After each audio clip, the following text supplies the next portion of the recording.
Bonjour, mon nom est Isabelle et dans cette vidéo, je parle du roman Thorngrove par Cécile Guillot, une auteure française.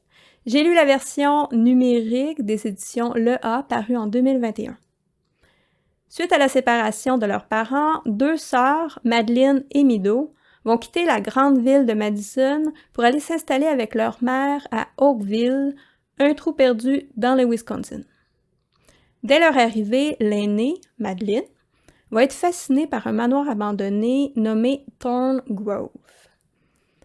Surtout quand elle va apprendre qu'il y a une légende urbaine qui court à son sujet. La légende dit que le manoir a été bâti fin 19e siècle et qu'il y avait deux sœurs jumelles qui ont été élevées par une nourrice amérindienne qui leur racontait des histoires qui perturbaient leur esprit fragile.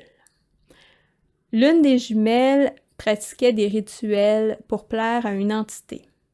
Elle aurait tué sa sœur avant de s'enlever la vie, et depuis ce temps, elles hantent tous deux les lieux. Quand que Madeleine est arrivée à sa nouvelle école, elle avait tout de suite un travail à faire. Il fallait qu'elle fasse une recherche sur un lieu situé à Oakville, donc elle a tout de suite choisi le manoir. Elle était obligée de faire équipe avec un jeune garçon qui est rejeté des autres, mais on ne sait pas trop pourquoi. Ensemble, ils vont essayer de découvrir ce qui s'est réellement passé au manoir. Les deux sœurs se ressemblent, mais seulement physiquement. Mido, la cadette, elle a un drôle de comportement, elle est à la fois enfantine et morbide, elle va subir du harcèlement à l'école pour cette raison. Madeleine, elle, est en pleine crise d'adolescence, elle s'est teint les cheveux, s'habille en noir pour ne pas être confondue à Mido. Mais même si elle a honte de Mido, elle est très protectrice de sa sœur. Elle va avoir même des excès de colère et d'agressivité dès qu'on s'en prend à Mido. En fait, la faiblesse de Madeleine, c'est sa sœur. C'est un récit à point de vue multiple dont le personnage principal est Madeleine. Il va y avoir de courts passages du point de vue de Mido et des jumelles de la légende. Mon appréciation. J'avoue que les thèmes abordés ne venaient pas vraiment me chercher, c'est-à-dire la séparation des parents, la gestion de la colère ou les liens entre sœurs. J'aurais aimé plus de tensions horrifiques. Là, ce que j'ai retenu de ma lecture, c'est que Madeleine a surprotégé sa sœur, elle était très en colère contre son père qui avait brisé leur famille.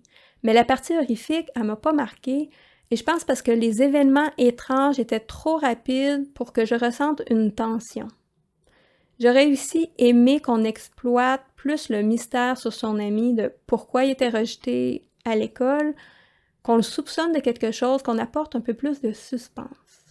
J'ai trouvé l'intrigue un peu trop simple.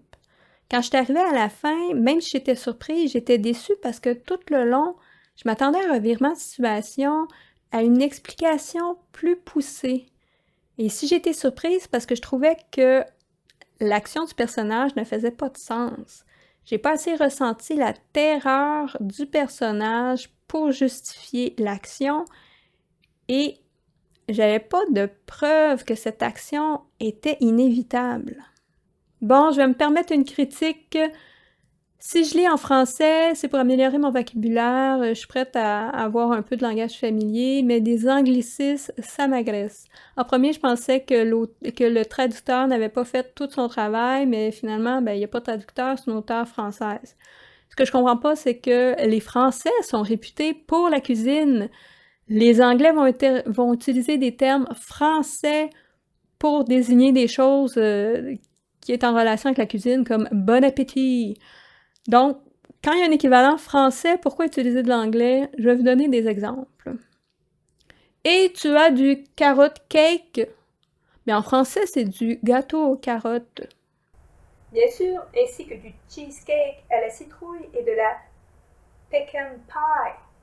En français, on dit du gâteau au fromage à la citrouille et de la tarte au pacan.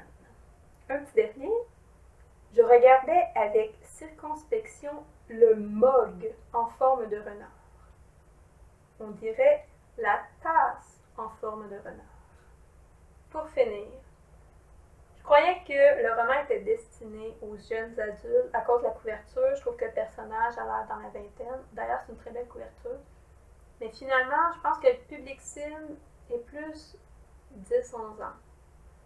J'ai vu que l'auteur a écrit plusieurs romans. Je ne suis pas fermée à en lire un autre d'elle, mais je vais m'assurer que ça soit un roman pour adultes. Sur ce, je vous souhaite de bonnes lectures.